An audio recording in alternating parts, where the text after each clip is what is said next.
আমি আজও সেই দুপুরকে দুপুর বলতে পারি না। ওটা এমন একটা সময় ছিল যখন আমার শ্বাসপ্রশ্বাস তো চলছিল, কিন্তু আমার ভেতরের ভরসাটা যেন কেউ চুপচাপ বের করে টেবিলের উপর রেখে দিয়েছিল। রেস্টুরেন্টের নামটা খুব ক্লাসি ছিল। বাইরে ওয়ার্ম লাইটস, ভেতরে সফট মিউজিক আর বাতাসে গার্লিক বাটারের সুগন্ধ। জায়গাটা এমন যেখানে মানুষ খুব ধীরে কথা বলে, যাতে তাদের শব্দগুলোকেও দামি মনে হয়। আমি ঠিক 2:47 সেখানে পৌঁছেছিলাম, কারণ আমার পুরো জীবনটাই টাইমিংয়ের ওপর চলে এসেছে। ডিউটি, ওয়ার্ড রাউন্ডস, ইনজেকশন আর বাড়ি ফিরে বাচ্চার হোমওয়ার্ক। অভ্যেসটা রয়ে গিয়েছিল, শুধু বাচ্চাটা এখন বড় হয়ে গিয়েছিল। আমি রিহার্সাল ডিনারের বসার ব্যবস্থা দেখতে এসেছিলাম। আসলে দেখতে নয়, আমি তো শুধু এটা নিশ্চিত করতে এসেছিলাম যে আমার ছেলের বিয়েতে যেন কোনো কমতি না থেকে যায়। ছেলে, আমার একমাত্র ছেলে। আমি দরজাটা ঠেলে ভেতরে ঢোকামাত্রই হোস্টেস স্ট্যান্ডের কাছে দাঁড়িয়ে থাকা একটা মেয়ের হাত কাঁপতে দেখলাম। ইউনিফর্ম, টাই ডাইজার আর মুখে সেই ঘাবড়ে যাওয়া ভাব, যেটা আমি এমার্জেন্সি ওয়ার্ডের নতুন নার্সদের মুখে চিনতে পারতাম, যখন তারা জানত যে খারাপ কিছু হতে চলেছে। সেই মেয়েটি আমার সামনে এলো, তার গলাটা ধরে গিয়েছিল। ম্যাম, আপনিই তো না ওনার মা? আমি থমকে গেলাম। কার মা? আর আপনি আমার ছেলেকে চিনলেন কি করে? সে এদিক ওদিক তাকালো, যেন দেয়ালেরও কান আছে। তারপর সে আমার হাতের দিকে তাকালো। আমি না বুঝেই একটা গ্লাস তুলে ধরেছিলাম। আমার আঙুলে হালকা কাঁপুনি ছিল, যেটা রিটায়ারমেন্টের পরেও মাঝে মাঝে ফিরে আসে। সে খুব নিচু স্বরে বলল, ম্যাম, এখন কিছু বলবেন না, প্লিজ আমার সাথে চলুন, মাত্র 2 মিনিট, আর আপনি নিজে শুনে নিন। আমার ভিতরে প্রথম ভয়টা কাজ করল যে আমার ছেলে ঠিক আছে তো। আমি ফিসফিস করে জিজ্ঞাসা করলাম, ও কি এখানে আছে? ওর কিছু হয়েছে? মেয়েটির চোখ ভিজে এলো। সে মাথা নেড়ে বলল, না, চোট লাগেনি, কিন্তু আপনি ভেঙে পড়বেন যদি এখন সামনে যান। আর আমি সেই মুহূর্তেই তার পেছনে পেছনে চললাম। কারণ যখন কোনো অপরিচিত মানুষ আপনার সন্তানের নাম জানে আর তার চোখে এমন কোনো সত্য থাকে যা সে নিজেও সামলাতে পারছে না, তখন আপনি প্রশ্ন করেন না, শুধু শুনতে যান। সে আমাকে রেস্টুরেন্টের ভেতরে একটা ফ্রস্টেড গ্লাস ডিভাইডারের পাশে নিয়ে গেল। কাঠের ডার্ক ফ্রেম, মাঝখানে ঝাপসা কাজ, যার মাধ্যমে বাইরের অবয়বগুলো দেখা যায়, কিন্তু চেহারার আসল সত্যিটা নয়। সে আমাকে কোণে দাঁড় করিয়ে দিল, যেখানে দেওয়াল আর ডিভাইডার মিশেছে। এখানেই থাকুন, সে বলল, আর প্লিজ, যাই হয়ে যাক, কোনো শব্দ করবেন না। আমি সত্যি খুব দুঃখিত। তারপর সে চলে গেল। আমি একা ছিলাম। মিউজিক চলছিল, কোথাও প্লেট ঘষার শব্দ হচ্ছিল, আর আমার হৃদয়ে কোনো এক অজানা সাইরেন বাজছিল। তারপর আমি সেই হাসিটা শুনলাম। ওটা আমার ছেলের হাসি ছিল, সেই হাসি যা আমি ছোটবেলায় ওর গালে চুমু খেয়ে শোনাতাম, সেই গলার আওয়াজ যা আমাকে কোনোদিন মা বানিয়েছিল। আর আজ সেই আওয়াজটাই আমাকে মূল্যহীন বানিয়ে দিল। ইয়ার ভাব একবার, ও পুরো বাজেটটাই দিয়ে দিল। ছেলের গলার আওয়াজটা খুব ক্যাজুয়াল আর হালকা ছিল, যেন সে কোনো সেলে শপিং করার কথা বলছে। অন্য কোনো ছেলের আওয়াজ এলো, আর ও নিজের টাকা দিয়ে করবেটাই বাকি, ওর আছেই বাকে, তুই তো ওর পৃথিবী। তারপর আবার হাসি, 2, 3, 4 জন মিলে হাসল। আমার পেটে যেন কেউ বরফ ঢেলে দিল। আমার ছেলে বলে চলল ভেন্যু, ডেকোরেশন, ফটোগ্রাফি, সঙ্গীত, সব, আর হানিমুনও। আমি বলেছিলাম না, শুধু একটু মিষ্টি মিষ্টি কথা বলো, একটু গিল্টের সুর দাও, ব্যাস কাজ হয়ে যায়। আমি আমার হাতটা দেয়ালে ঠেকালাম যাতে পড়ে না যায়। তখনই আমার মাথায় একটা কথা প্রতিধ্বনিত হলো, তাহলে এটাই কি আমার মা হওয়া ছিল? একটা মেয়ের গলা এলো, বেশ উত্তেজিত হয়ে বলল, কিন্তু একটা কথা, মাকে বিয়েতে ডাকলে উনি তো আসবেনই। আমার ছেলে এমনভাবে উত্তর দিল যেন তাকে খুব সাধারণ কোনো কথা বোঝাতে হচ্ছে। না রে ভাই, ডাকবো তো বটেই, মানে টেকনিক্যালি ইনভাইট করার নাটক থাকবে, কিন্তু ফাইনাল গেস্ট লিস্টে ওর নাম থাকবে না। আমি আমার নিঃশ্বাস বন্ধ করে নিলাম। আমার ঠোঁট বিনা শব্দে নড়ছিল। সে বলল, দেখ, এটা আমার বিয়ে, ওর পৃথিবীটা আলাদা। আমার ফিয়ন্সে, ওর বাবা, তাদের বিজনেসের লোকজন, কর্পোরেট ওয়ার্ল্ড। আমার মা সেখানে ফিট করে না। আর সত্যি বলতে ফটোগুলোতে খুব অদ্ভুত লাগবে। এক মুহূর্তের জন্য মনে হলো আমি ভুল শুনলাম। তারপর সে একই কথা দ্বিতীয়বার বলল, যেন বিষটা দুবার পান করানো জরুরি ছিল। ও এলে শুধু অস্বস্তি বাড়বে, বুঝতে পারছিস তো? মায়ের সেই সব কথাবার্তা, হাসপাতাল, নাইট ডিউটি, ইঞ্জেকশন, আর তাও সেই পুরনো আমলের শাড়ি পরা, লুকে সবাইকে খুব ক্রিঞ্জ লাগবে। সে আমার জন্য ক্রিঞ্জ শব্দটা ব্যবহার করল। আমার জন্য, যে ওর স্কুলের জুতোর জন্য 2 সপ্তাহ শুধু ম্যাগি খেয়ে কাটিয়েছিল। আমার জন্য, যে পিএফ থেকে টাকা তুলে ওর কলেজ হোস্টেলের প্রথম ফি ভরেছিল, আমার জন্য, যে নিজের শরীরের ক্লান্তিটাকে প্রতি রাতে কাল সব ঠিক হয়ে যাবে বলে ঘুম পাড়িয়ে রাখত। কেউ একজন বলল, ভাই এটা তো খুব নিষ্ঠুর হয়ে গেল। আর আমার ছেলে হেসে বলল, নিষ্ঠুর নয়, প্র্যাকটিক্যাল।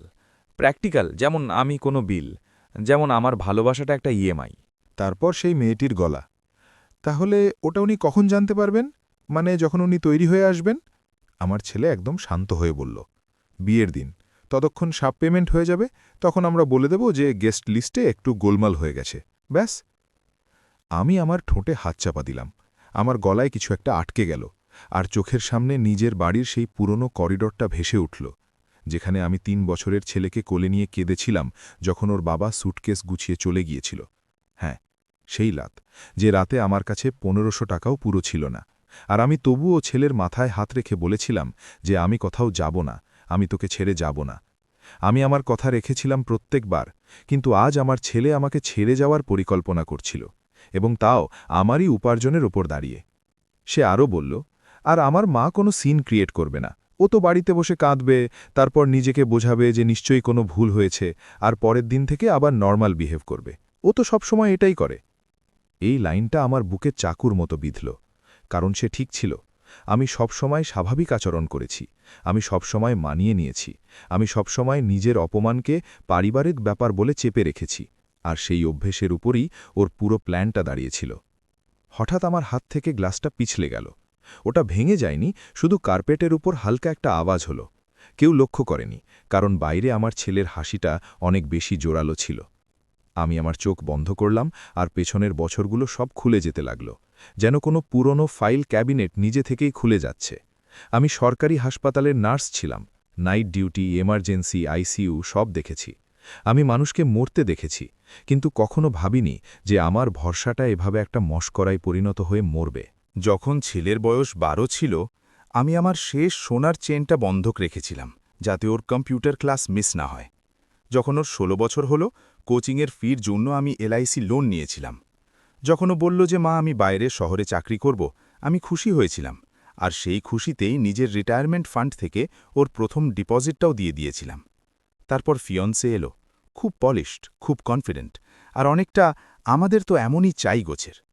প্রথমে সে খুব মিষ্টি করে বলল, আন্টি আপনি তো আমাদের পরিবার। তারপর ধীরে ধীরে প্রতিটা মিটিংয়ে সে একটা করে লাইন বলতো, আপনিই তো পে করছেন, তাই আপনারই দেখা উচিত। আর আমি পে করে যাচ্ছিলাম, কখনো ভেন্যু অ্যাডভান্স, কখনো ডেকোরেশন টোকেন, কখনো ফটোগ্রাফার, সঙ্গীত লাইটস, আবার কখনো মেকআপ আর্টিস্টের প্রিমিয়াম প্যাকেজ। প্রতিটা পেমেন্টের সাথে আমার ভেতরে একটা ছোট ভয় কাজ করত, এত খরচ কি আমি সামলাতে পারব? আর প্রতিবার আমার ছেলে সেই একই হাসি দিত, সেই হাসি যা আমি ওকে হাসতে শিখিয়েছিলাম। Only if you are comfortable mom, কিন্তু তুমিই তো আছো যে সবসময় আমার পাশে থেকেছ। আর আমি কমফোর্টেবল হওয়ার নাটক করে যাচ্ছিলাম, কারণ একজন সিঙ্গল মাদারের জন্য না বলাটা সবথেকে কঠিন শব্দ। এই শব্দটা বলতে গেলেই মনে হয় পাছে আপনার সন্তান আপনাকেও ওর বাবার মতো না ভেবে বসে। আমি সেই স্মৃতিতেই ডুবেছিলাম, যে হঠাৎ কেউ আমার হাতটা ধীরে করে স্পর্শ করল। সেই ওয়েট্রেস মেয়েটি, ওর চোখে আমার জন্য রাগ ছিল। ম্যাম, সে ফিসফিস করে বলল। আমি এই কথাটা গত সপ্তাহেও শুনেছিলাম। আমার মনে হয়েছিল হয়তো আমি ভুল শুনছি, কিন্তু আজ যখন আপনি এলেন আর আপনিই ওনার মা জানলাম, আমি চুপ করে থাকতে পারলাম না। আমি ওর দিকে তাকালাম। ও মুখটা ক্লান্ত ছিল, কিন্তু ওর মনটা পরিষ্কার ছিল। আমি শুধু এটুকুই বললাম, ধন্যবাদ, আমাকে বাইরে যেতে হবে। সে আমাকে রান্নাঘরের রাস্তা দিয়ে নিয়ে গেল, যেখান দিয়ে স্টাফরা যাতায়াত করছিল। ছুরির আওয়াজ, অর্ডারের হাঁকডাক, সবই স্বাভাবিক ছিল। পৃথিবীটা স্বাভাবিক ছিল, শুধু আমি স্বাভাবিক ছিলাম না। গলিতে রোদ খুব কড়া লাগছিল, যেন কেউ চোখে টর্চ মেরেছে। আমি গাড়িতে বসলাম, স্টিয়ারিং ধরলাম, আর কিছুক্ষণ শুধু সামনের দিকে তাকিয়ে রইলাম। কিছুই না, আবার সব কিছু। তখনই ফোনটা বেজে উঠল। আমার ছেলের মেসেজ, মম, আজ মার্কোর সাথে দেখা করতে হবে না। Thanks again for everything, love you.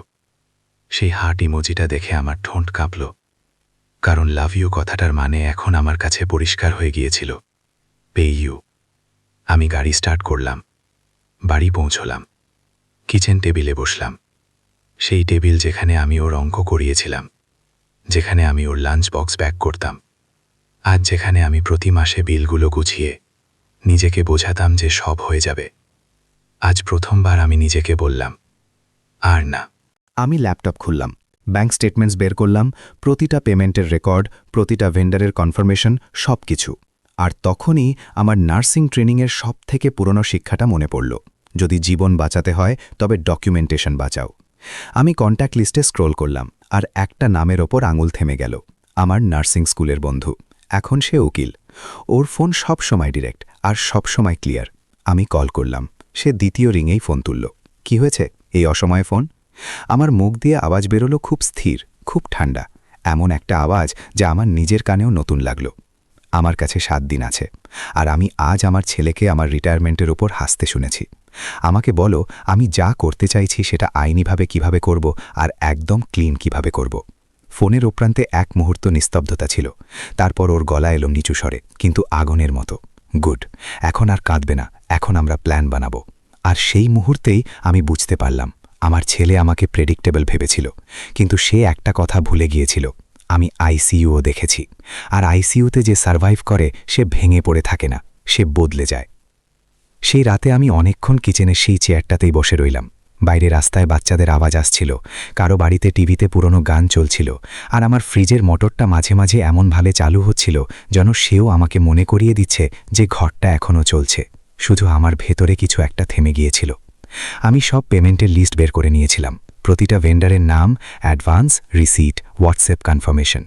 যতবার আমি ওই নম্বরগুলোর দিকে তাকাচ্ছিলাম, একটা কথা পরিষ্কার হয়ে যাচ্ছিল, এই খরচটা কোনো বিয়ের জন্য হয়নি, এই খরচটা হয়েছিল আমার চুপ করে থাকার ওপর, আমার হ্যাঁ এর ওপর, আমার ভয়ের ওপর, আমার সেই অভ্যেসের ওপর যেখানে আমি প্রতিবার নিজেকে পিছিয়ে দিয়ে নিজের সন্তানকে সামনে এগিয়ে দিতাম। ফোনে আমার বন্ধুর সেই কথাগুলো এখনও কানে বাজছিল। প্ল্যান বানাতে হলে ইমোশন দিয়ে নয়, পেপার ওয়ার্ক দিয়ে শুরু কর, সে বলেছিল। আর একটা কথা, এটা একা করো না। আমি ওকে সকালে দেখা করতে বললাম। সে আমার নার্সিং স্কুলের বন্ধু ছিল, কিন্তু এখন সে কোর্টে মানুষের জীবনের গল্প পড়ত। ওর ভাষা সোজা ছিল, আর ওর চোখে কোনো অজুহাত ধোপে টিকত না। সকালে আমি তাড়াতাড়ি উঠে পড়েছিলাম, অভ্যাস ছিল। রিটায়ারমেন্টের পরেও আমি চা বানালাম 2 কাপ। তারপর এক মুহূর্তের জন্য হাত থেমে গেল। তৃতীয় কাপটা কেন? ছেলের জন্য? আমি কাপটা ফিরিয়ে রেখে দিলাম। আজ থেকে আমি নিজের বাড়িতে আর সেটা করব না। ঠিক 9:10 ডোরবেল বাজল। আমি জানলার কাছে গেলাম, সে হাত নাড়ালো। সেই আত্মবিশ্বাসী চালচলন, সেই প্রফেশনাল ব্যাগ, কিন্তু চোখে সেই দুশ্চিন্তা যা সে লুকোনোর চেষ্টা করছিল না। সে ভেতরে এলো, বাড়িটা দেখল, তারপর আমাকে দেখল। তুমি রাতে কেঁদেছ? সে জিজ্ঞাসা করল। আমি খুব শান্ত গলায় বললাম, আমি রাতে ভেবেছি শুধু। সে কোনো কথা না বলে নিজের ফাইল বের করল। কাগজগুলো দেখাও, সে বলল, যেন আমরা আইসিইউতে কোনো পেশেন্টের রিপোর্ট দেখছি। আমি সব কাগজ টেবিলের ওপর রেখে দিলাম। ভেনিউ অ্যাগ্রিমেন্ট, ক্যাটারারের কোটেশন, ফটোগ্রাফারের ইনভয়েস, ডেকোরেটরের বুকিং ফর্ম, ব্যান্ডওয়ালার অ্যাডভান্স, মেকআপ টিমের প্রিমিয়াম প্যাকেজ, মেহেন্দি আর্টিস্টের টোকেন, ট্রান্সপোর্টের কন্ট্রাক্ট, আর একটা ছোট খাম যাতে গয়নার রিসিপ্ট ছিল, কারণ ফিয়ন্সে ফ্যামিলি গিফটের নামে কিছু জুয়েলারিও অন্তর্ভুক্ত করিয়েছিল। আমার বন্ধু প্রতিটা পাতা এমনভাবে পড়ল যেন মিথ্যে ধরার ট্রেনিং সে এই কাজের জন্যই পেয়েছে। মাঝে মাঝে সে পেন দিয়ে লাইন আন্ডারলাইন করছিল, আর তারপর আমাকে দেখছিল। এই সব তোমার নামে আছে। আমি মাথা নাড়লাম। সে একটা লম্বা শ্বাস নিল, যেন কোনো কেসের ফাইনাল উত্তর সে পেয়ে গেছে। ঠিক আছে, সে বলল, এটা সবথেকে বড় ভুল নয়, এটাই আজ তোমার সবথেকে বড় শক্তি। আমি ওর থেকে তাকালাম। মানে? সে নিজের চেয়ারটা এগিয়ে নিয়ে বসল। মানে, ক্লায়েন্ট তুমি, পেয়ার তুমি, কন্ট্রাক্ট সিগনেটারি তুমি। ভেন্ডার আইনিভাবে তোমার কাছে দায়বদ্ধ, তোমার ছেলের কাছে নয়। তুমি চাইলে মডিফাই করতে পারো, আর চাইলে ক্যান্সেলও। টার্মস অনুযায়ী কিছু ডিপোজিট কাটা যাবে, কিছু ফেরত আসবে, কিন্তু কন্ট্রোল তোমার হাতে। আমার মনে হলো কথাগুলো বুঝতে পারছি, কিন্তু বিশ্বাস হতে চাইছিল না। তাহলে আমি কি সত্যি এইসব থামাতে পারি? সে আমার দিকে এমনভাবে তাকালো যেন আমি একটা ছোট বাচ্চা যে প্রথমবার জানতে পেরেছে যে দরজা ভেতর থেকেও বন্ধ করা যায়। তুমি থামাতে পারো, সে বলল, আর তোমার থামানো উচিত। আমি ধীরে করে জিজ্ঞাসা করলাম, আর ও যদি আমাকে থ্রেট করে বা ইমোশনালি? সে ঠান্ডা গলায় বলল, সেটাও করবেই। তোমার ছেলে তোমাকে চেনে, ও তোমার প্যাটার্নগুলোর ফায়দা তুলেছে। ও কল করবে, গিল্ট দেবে, কাঁদবে, চিৎকার করবে, তারপর আবার মিষ্টি সাজবে। আর যদি তুমি বাড়িতে থাকো, তবে তোমার ওপর আবার দখল নেওয়া ওর জন্য সহজ হবে। আমি আমার মাথা নিচু করে নিলাম। তাহলে আমি কি করব? সে পেনটা নামিয়ে রাখল। প্রথম কাজ, আজ থেকে তুমি এক্সপ্ল্যানেশন দেওয়া বন্ধ করবে। ভেন্ডারদের কারণ জানার দরকার নেই, শুধু ইনস্ট্রাকশন দরকার। দ্বিতীয় কাজ, তুমি কিছুদিনের জন্য অন্য কোথাও চলে যাবে। ফোন সাইলেন্ট, দূরত্বটাই তোমার ঢাল হবে। আর তৃতীয় কাজ, গিল্টকে নিজের স্টিয়ারিং হতে দিও না। তুমি অনেক বছর গাড়ি গিল্টের উপর চালিয়েছ, আর না। আমি একটু হাসার চেষ্টা করলাম, কিন্তু আওয়াজ বেরোল না। আমি কোনোদিন ভ্যাকেশন নিইনি, আমি বললাম। সে একটু নরম হলো। তাহলে এবার নাও, সে বলল। আর তাও সেই টাকা দিয়ে যা তুমি অন্য কারো ইমেজের উপর খরচ করে দিতে। তুমি এটা অর্জন করেছ। সে আমার ল্যাপটপের দিকে ইশারা করল। কিছু দেখো, কোনো ক্রুজ, কোনো ট্র্যাভেল, যা খুশি। শুধু এমন কোনো জায়গা যেখানে তুমি নিঃশ্বাস নিতে পারবে। আমি বেশি কিছু না ভেবে সার্চ করলাম, আর স্ক্রিনে অপশনগুলো আসতেই আমার মস্তিষ্ক নিজে থেকেই প্র্যাকটিক্যাল মোডে চলে গেল। Dates, budget, safety, booking. ওখানে একটা অপশন ছিল, মুম্বাই থেকে ছাড়া 7 দিনের একটা ক্রুজ, লাক্ষাদ্বীপ আর গোয়া রুট, অল ইনক্লুসিভ। তারিখটা ঠিক বিয়ের 5 দিন আগে ডিপার্চার। দামটা আমার কাছে একসময় অকল্পনীয় ছিল, কিন্তু আজ ওই লাখ লাখ টাকার সামনে কিছুই না। আমার আঙুল ট্র্যাকপ্যাডে থেমে গেল। আমি নিজেকে জিজ্ঞাসা করলাম, আমি সত্যি এটা করতে পারি? আমার বন্ধু শুধু এটুকুই বলল, এখন ভাবার সময় নেই, কনফার্ম বোতাম টেক। আর আমি টিপে দিলাম। এক মুহূর্তে বুকিং কনফার্ম হয়ে গেল। আমার হৃদয় প্রথমবার কোনো ভয় থেকে নয়, বরং এক স্বস্তি থেকে ধরফর করতে শুরু করল। আমার বন্ধু উঠে দাঁড়াল। এখন ভেন্ডার কলস, সে বলল। এক এক করে করো, আমি এখানেই থাকব, তুমি বলবে আর আমি শুনব। আমি লিস্ট খুললাম। সবার আগে ভেনিউ। আমি নম্বর ডায়াল করলাম, রিং হচ্ছে। তারপর একটা মিষ্টি প্রফেশনাল গলা। নমস্তে ম্যাম, আরাবলি হেরিটেজ লন থেকে বলছি, কিভাবে সাহায্য করতে পারি? আমার জিভ শুকিয়ে গেল। আমি নিজেকে মনে করালাম, এক্সপ্ল্যানেশন নয়, শুধু ইনস্ট্রাকশন। আমার নামে যে বুকিংটা আছে আগামী শনিবারের, আমি বললাম, সেটা ক্যান্সেল করতে চাই, পুরো ইভেন্ট ক্যান্সেল। Ma'am, cancel? ওর গলা একদম নিচু হয়ে গেল। কি হয়েছে, কোনো সমস্যা? আমার বন্ধু টেবিলের নিচ থেকে আমার পায়ে হালকা ট্যাপ করল, যেন বলছে পিছলে যেও না। আমি বললাম, ফ্যামিলি সিচুয়েশন আছে, ইভেন্ট হবে না। কন্ট্রাক্ট অনুযায়ী রিফান্ড আর ক্যান্সেলেশন প্রসেস শুরু করে দিন। কিছু টাইপিংয়ের আওয়াজ হলো। ম্যাম, আপনি টোটাল 18,50,000 টাকা ভেন্যু রেন্টাল পে করেছেন। ডিপোজিট 5 লাখ নন রিফান্ডেবল, কিন্তু বাকি অ্যামাউন্ট টাইমলাইন অনুযায়ী পার্শিয়াল রিফান্ড হতে পারে। সে টার্মসগুলো পড়ল। আমি শুনতে থাকলাম, আর আমার বন্ধুর নোটস নিচ্ছিল। আমি শুধু এটুকুই বললাম, please email me the cancellation confirmation today, আর রিফান্ড শিডিউলটাও লিখে পাঠিয়ে দিন। জি ম্যাম, সে বলল, আমরা মেল করে দিচ্ছি। কল শেষ হতেই আমার হাত কাঁপতে লাগল, কিন্তু এটার দুর্বলতা থেকে নয়, এবার আমার ভেতরে কোনো এক নতুন শক্তি জন্ম নিচ্ছিল। দ্বিতীয় নম্বর, কেটারার। ম্যাম, 450 জন গেস্টের প্রিমিয়াম বাফে প্যাকেজ ছিল, আপনি ক্যান্সেল করছেন? আমি বললাম, হ্যাঁ, দয়া করে ক্যান্সেলেশন পলিসি অনুযায়ী রিফান্ড প্রসেস করুন। সে বলে চলল, per plate cost, advance menu testing fees, staff booking. আমি মাঝপথে কথা কাটলাম না, শুধু সেই একই লাইন আওড়ালাম, please send it on email confirmation today. তৃতীয়, ডেকোরেটর। ম্যাম, আমাদের স্টেজ স্ট্রাকচার তো তৈরি হয়ে গেছে, আর্টিফিশিয়াল ফ্লাওয়ার অর্ডার হয়ে গেছে।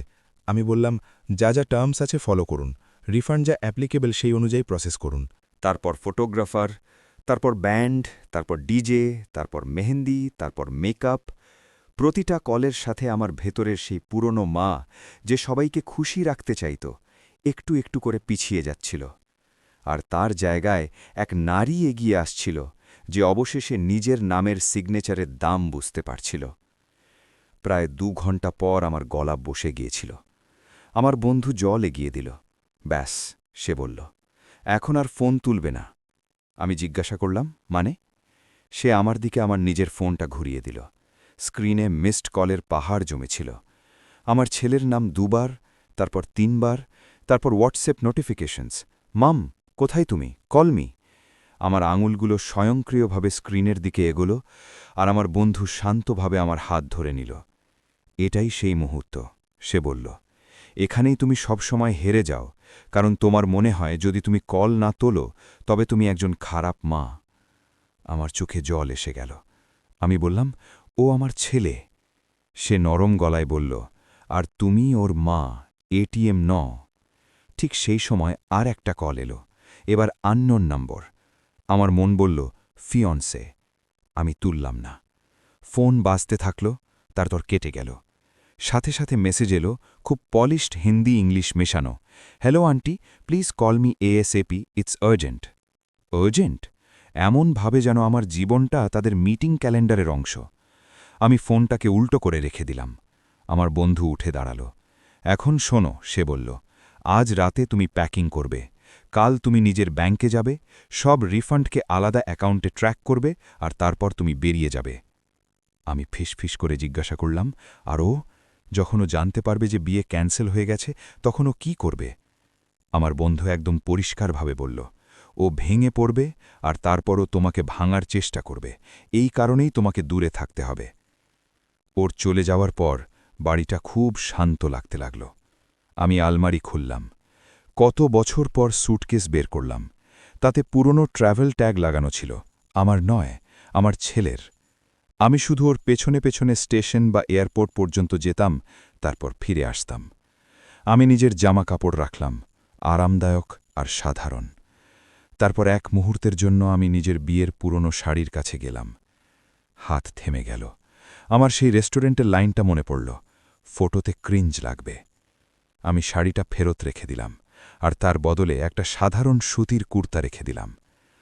আজ আমি কাউকে ইমপ্রেস করতে যাচ্ছিলাম না, আজ আমি নিজের সাথে দেখা করতে যাচ্ছিলাম। রাত 11:30টার সময় ডোরবেল বাজল। আমার বুকটা ধক করে উঠল।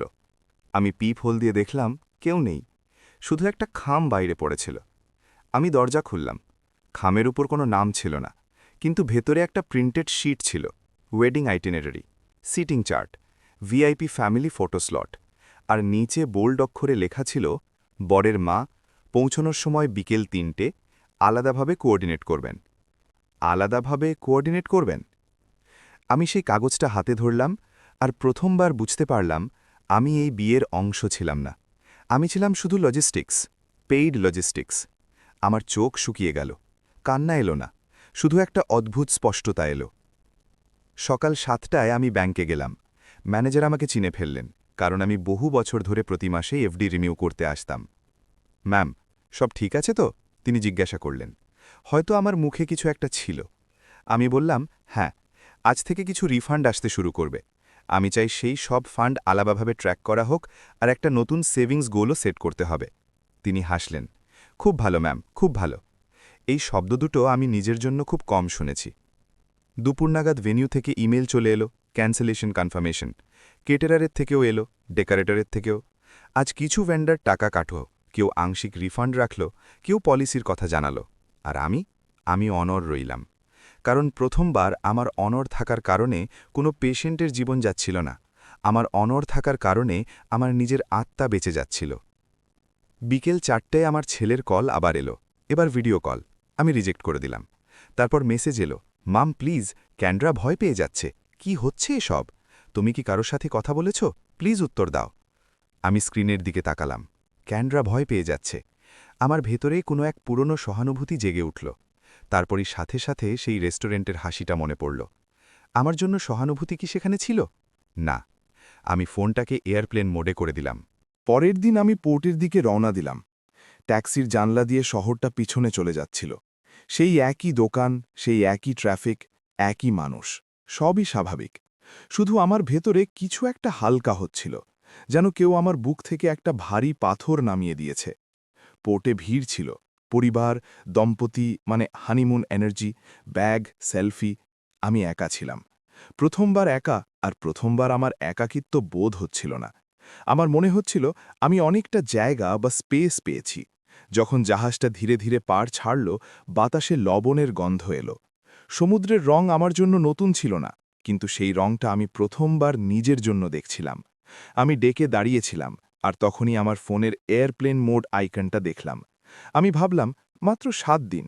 7 দিন আমি কারো মা নই, কারো স্পন্সর নই, কারো গিল্ট অ্যাবজর্ভার নই। 7 দিন শুধু আমি।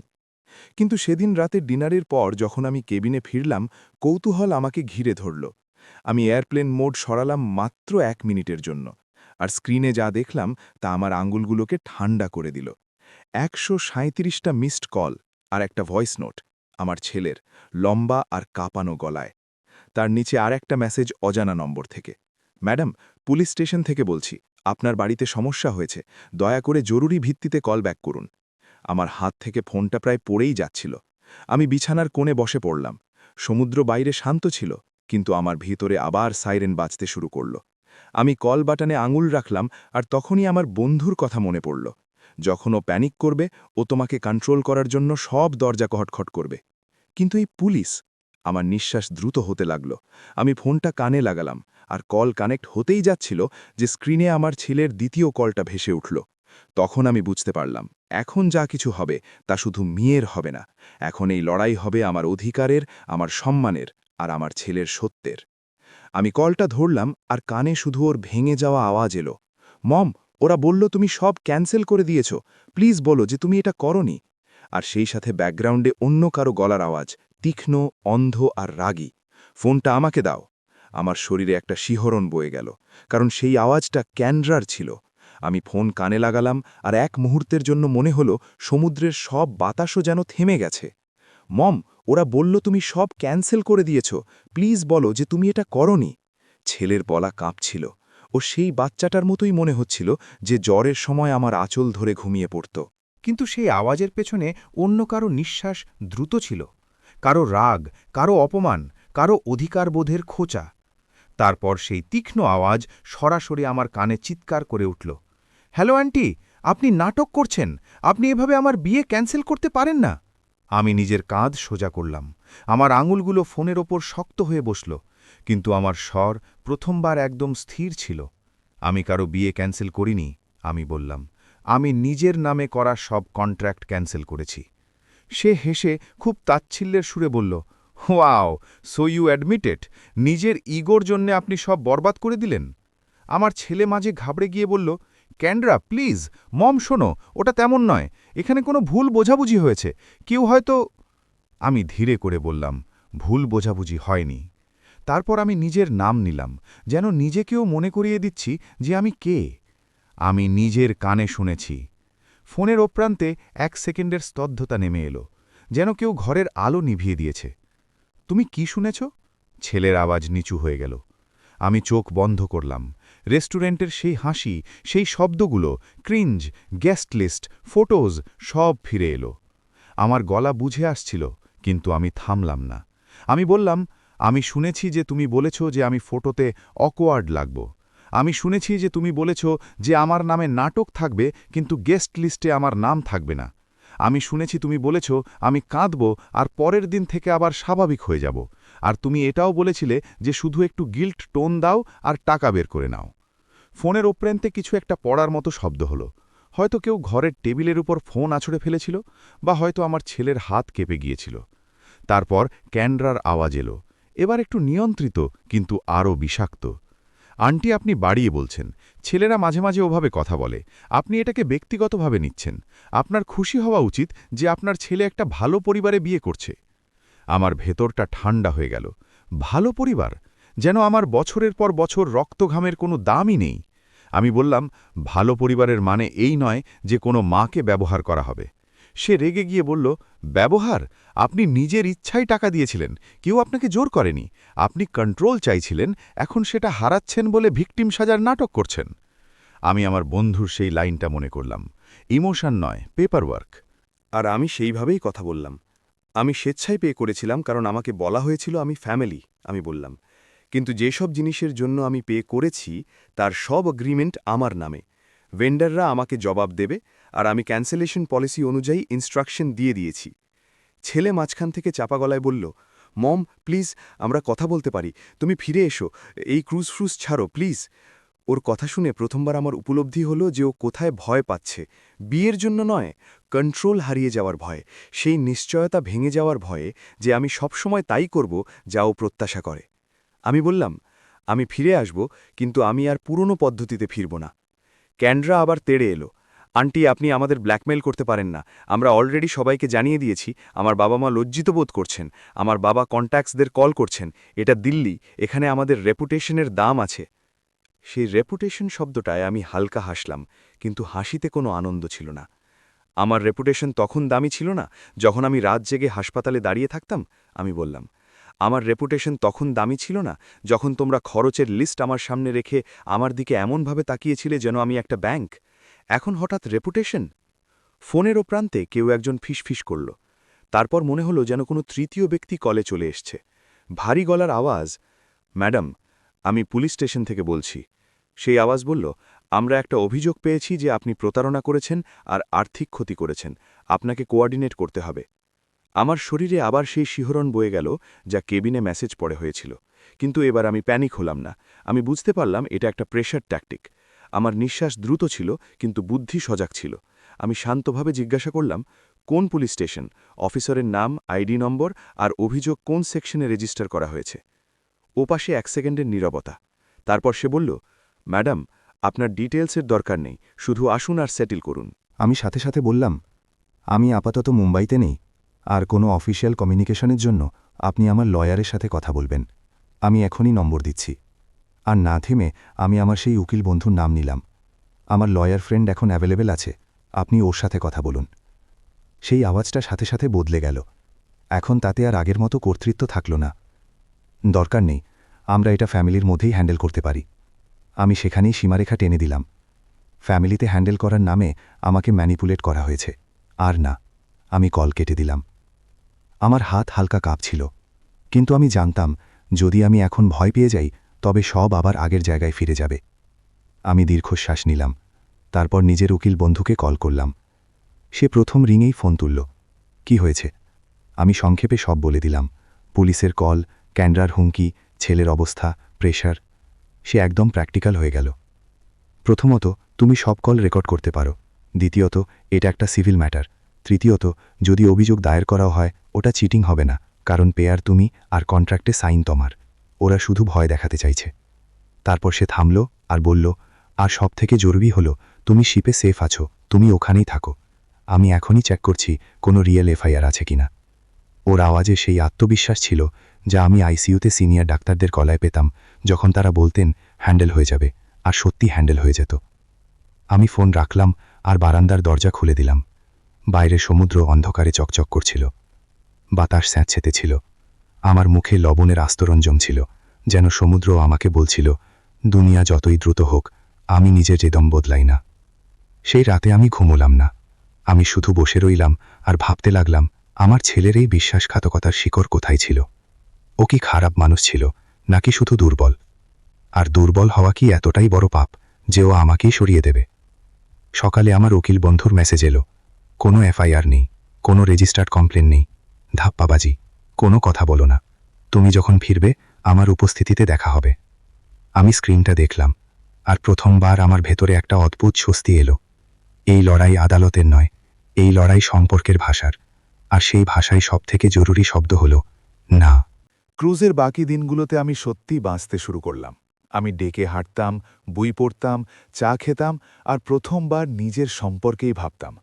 আমার মনে হলো আমি নিজের বয়স থেকে 10 বছর পেছনে ফিরে গেছি, যখন আমার চোখে এখনও আশা ছিল যে আমার জীবনটা শুধু অন্য কারোর জন্য তৈরি হয়নি।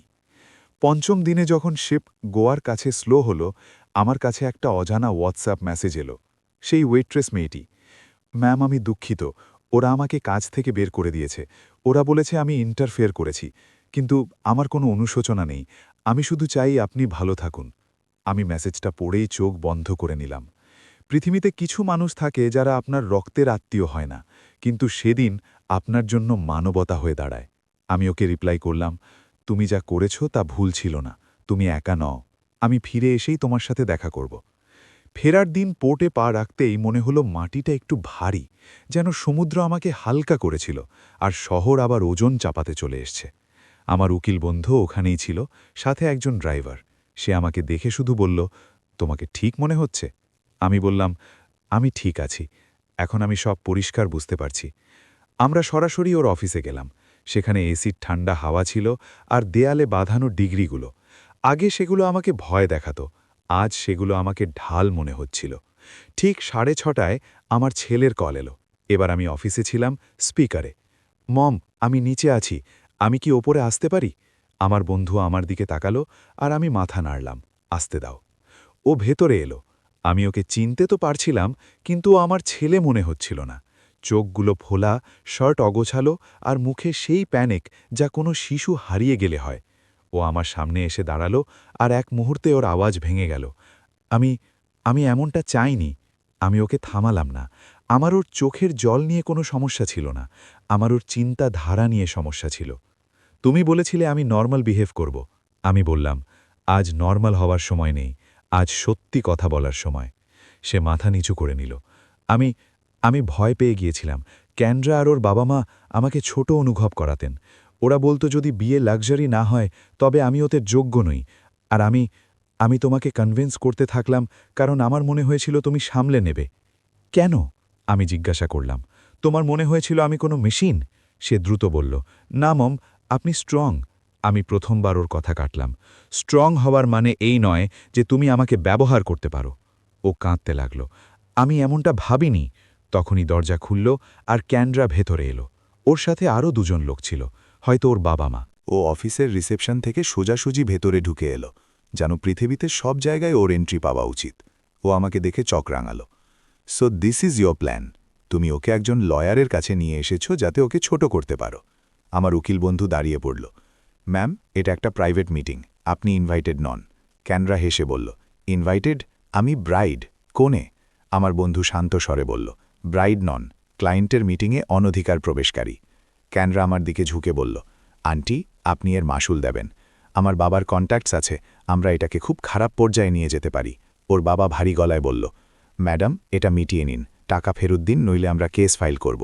আমি ওদের দিকে তাকালাম। আমার ভেতরে ভয় ছিল, আমি মিথ্যে বলবো না, কিন্তু ভয়ের ওপরে এখন স্বচ্ছতা ছিল। কোন টাকা? আমি জিজ্ঞাসা করলাম। আমি যা পে করেছি তা আমার নামই পে করা হয়েছে, রিফান্ডও আমার অ্যাকাউন্টেই আসবে। আপনার মেয়ে আমার টাকার প্ল্যান বানিয়েছিল, আর এখন আপনি মেটানোর কথা বলছেন? ক্যানরা তাচ্ছিল্য করল, সাধু সাজা বন্ধ করুন, আপনি হিংসে করছেন কারণ ও আপনাকে ছেড়ে চলে যাচ্ছে। সেই লাইনে আমার ছেলে চমকে ওর দিকে তাকাতে লাগল। হয়তো ও প্রথমবার শুনল যে ও আমার সম্পর্কে কী ভাবে। আমি খুব ধীরে বললাম, আমি হিংসে করছি না, আমি ক্লান্ত ছিলাম, আর এখন আমি মুক্তি চাই। ক্যানরা আমার মজা ওড়ানোর চেষ্টা করল। মুক্তি? আপনি ভাবছেন আপনি আমাদের জীবন কন্ট্রোল করতে পারবেন? ও আমাকেই বিয়ে করবে? আমার ছেলে হঠাৎ বলল, না। সারা ঘর এক মুহূর্তের জন্য জমে গেল। ক্যানরা ওকে রাগে দেখল। কি বললে তুমি? ও তোতলালো না। না, আমি করব না। ওর বাবার আগে বলল, তুমি কি পাগল হয়ে গেছ এই সব কিছুর পরে? আমার ছেলে দীর্ঘশ্বাস নিল, আর তারপর বলল, এই সব কিছুর পরে আমি উপলব্ধি করলাম যে আমি আমার মায়ের টাকা দিয়ে সম্মান কেনার চেষ্টা করছিলাম, আর তোমাদের ওকে অসম্মান করার সুযোগ দিচ্ছিলাম। আমি পারব না। ক্যানরার চোখ পাথরের মতো হয়ে গেল। So you choose her? Fine, then you are nothing. সে ঘুরে আমার দিকে তাকালো আর এক শেষ বিষ উগড়ে দিল। নিজের ছেলেকে নিয়ে আনন্দে থাকুন আন্টি, ও আবার আপনার জীবন বরবাদ করবে। আমার উকিল বন্ধুর সাথে সাথে বলল, এখনই বেরিয়ে যান। ওরা চলে গেল, দরজা বন্ধ হলো। ঘরে শুধু আমরা তিনজন রয়ে গেলাম, আমি, আমার ছেলে আর সেই বন্ধু যে আমার জন্য আমারই শব্দগুলো ধরে রেখেছিল। আমার ছেলে চেয়ারে বসে পড়ল, মাথা দুহাতে চেপে। আমি ভুল করেছি, ও বলল, আমি সত্যি বদলাতে চাই। আমি ওর দিকে তাকালাম। আমার ভেতরে মা ছিল, কিন্তু মায়ের সাথে সাথে এখন এক নারীও ছিল যে নিজের জন্য বাঁচতে শিখেছে। বদলাতে চাইলে শুধু কথা নয়, আমি বললাম, পদক্ষেপ নাও। ও উপরে তাকালো, কি পদক্ষেপ? আমি ধীরে ধীরে পরিষ্কারভাবে বললাম, যাতে প্রতিটা শব্দ ওর ভেতরে গেঁথে যায়। প্রথমত, তুমি চাকরির সাথে সাথে ওয়েডিং লোন আর বাকি সব দেনা নিজে সামলাবে। দ্বিতীয়ত, আমার টাকার ওপর আর কোনো দিন কোনো প্ল্যান হবে না। তৃতীয়ত, তুমি কাউন্সেলিংয়ে যাবে, কারণ তোমাকে বাউন্ডারি বুঝতে হবে। আর চতুর্থত, তুমি সেই মেয়েটির কাছে ক্ষমা চাইবে যে আমাকে সত্যি যা বলেছিল আর যার চাকরি গেছে। তার জন্য তুমিই দায়ী, কারণ তুমি এমন পরিবেশ তৈরি করেছিলে। সে সাথে সাথে মাথা নাড়ল। হ্যাঁ মম, হ্যাঁ। আমি শেষ কথা বললাম, আর একটা কথা, আজ থেকে আমি তোমার ডিফল্ট সেটিং নই। তুমি যখন খুশি কল করে গিল্ট দিতে পারবে না। তুমি সম্মানের সাথে আসবে, নইলে দূরত্ব বজায় থাকবে। ও কাঁদল, কিন্তু এবার সেই কান্না আমার কাছে ম্যানিপুলেশন মনে হলো না। প্রথমবার মনে হলো হয়তো ও নিজের ভেতরে লজ্জা থেকে কাঁদছে। সেই দিনের পর সবকিছু রাতারাতি নিখুঁত হয়ে যায়নি, কিন্তু কিছু জিনিস ভেঙে গিয়েও সঠিক জায়গায় বসে যায়। আমার রিফান্ডগুলো একে একে এলো, কিছু কাটল, কিছু পুরো ফেরত এলো না, কিন্তু যা এলো তা আমার কাছে একটা প্রতীক ছিল, আমার কন্ট্রোল ফিরে আসার প্রতীক। আমি সবার আগে সেই ওয়েট্রেস মেয়েটিকে দেখা করতে ডাকলাম। সে ভয় পাচ্ছিল, যেন মনে হয়েছিল আমি ওকে দোষ দেব। আমি ওকে বসালাম, চা দিলাম, আর ওর হাতে একটা খাম রাখলাম। এটা চ্যারিটি নয়, আমি বললাম, এটা ইনভেস্টমেন্ট। তুমি নার্সিং করতে চেয়েছিলে না? অ্যাডমিশন ফি আর ফার্স্ট সেমেস্টারের খরচ এটা, বাকিটা তুমি নিজে করবে। আর যদি তোমার পার্ট টাইম কাজ চাই, তবে আমি হাসপাতালের কানেকশন দিয়ে হেল্প করে দেব। ওর চোখ ভরে এলো। ম্যাম, কেন? আমি বললাম, কারণ তুমি আমাকে আমার ছেলের আগে একজন মানুষ হিসেবে দেখেছিলে। কয়েক সপ্তাহ পর আমার ছেলে সত্যি কাউন্সেলিংয়ে গেল। ও চাকরিতে ওভারটাইম নিল। ও প্রথমবার কোনো অজুহাত ছাড়া আমাকে জিজ্ঞাসা করল, আপনি কেমন আছেন? আর উত্তর শুনে দাঁড়িয়ে থাকল। শুধু ঠিক আছে শুনেই সন্তুষ্ট হল না। আর আমিও প্রথমবার নিজের জন্য ছোট ছোট জিনিস শুরু করলাম। মর্নিং ওয়াক, একটা আর্ট ক্লাস, রবিবার মন্দিরে বসে শান্তি খোঁজা, কখনো কখনো বারান্দায় চুপচাপ বসে বাতাস শোনা। কারণ আমি সারা জীবন অন্যের আওয়াজ শুনেছি, এবার আমাকে নিজের আওয়াজ শুনতে হতো। একদিন আমি যখন রান্নাঘরে সবজি কাটছিলাম, আমার ছেলে চুপচাপ এলো আর বলল, মম, আই এম সরি, আপনি যা শুনেছিলেন তা আপনার প্রাপ্য ছিল না। আমি ছুরিটা নামিয়ে রাখলাম, ওর দিকে তাকালাম আর শুধু এটুকুই বললাম, আমি ক্ষমা করেছি, কিন্তু আমি ভুলব না, যাতে আমি আবার সেই একই ভুল না করি। ওর চোখ লাল হয়ে গেল, ও মাথা নাড়ল। আমি বুঝতে পারছি। আর সত্যি, সেই দিনের পর আমাদের সম্পর্কে একটা নতুন জিনিস এলো। ভয় নয়, স্পষ্টতা। ভালোবাসা এখন আর বাধ্যবাধকতা ছিল না, ভালোবাসা এখন একটা পছন্দ, চয়েস হয়ে দাঁড়াল। আজও মাঝে মাঝে আমার সেই রেস্টুরেন্টের কথা মনে পড়ে, সেই ডিভাইডার, সেই হাসি, সেই শব্দগুলো। কিন্তু এখন আর তাতে আমার যন্ত্রণা হয় না, এখন আমি তা থেকে একটা শিক্ষা পাই। যদি কেউ আপনার ভালোবাসাকে একটা লেনদেন, ট্রানজ্যাকশন বানিয়ে ফেলে, তবে আপনি পরবর্তী পেমেন্ট দেওয়ার জন্য বাধ্য নন। আর আপনি যদি এই কাহিনীটি শুনে থাকেন, তবে শুধু একটা প্রশ্ন নিজেকে করুন, আপনি কার জন্য নরমাল বিহেভ করতে করতে নিজেকে হারিয়ে ফেলছেন? যদি আপনি কখনো কারোর জন্য নিজেকে ছোট করে থাকেন, তবে কমেন্টে শুধু এটুকু লিখে দিন, আর না। আর যদি আপনি এই রকম আরও কাহিনী চান যা আপনাকে ভেতর থেকে মজবুত করে দেয়, তবে ভিডিওটি লাইক করে দিন আর চ্যানেলটি সাবস্ক্রাইব করে নিন, কারণ পরবর্তী কাহিনী হয়তো অন্য কারোর নয়, আপনার সাহসেরই হবে। পরবর্তী পদক্ষেপ, আপনি কি চাইবেন আমি আপনার জীবনের কোনো কঠিন পরিস্থিতি সামলানোর জন্য এই রকম কোনো সাহসের গল্প বা প্রেরণামূলক পরামর্শ তৈরি করি?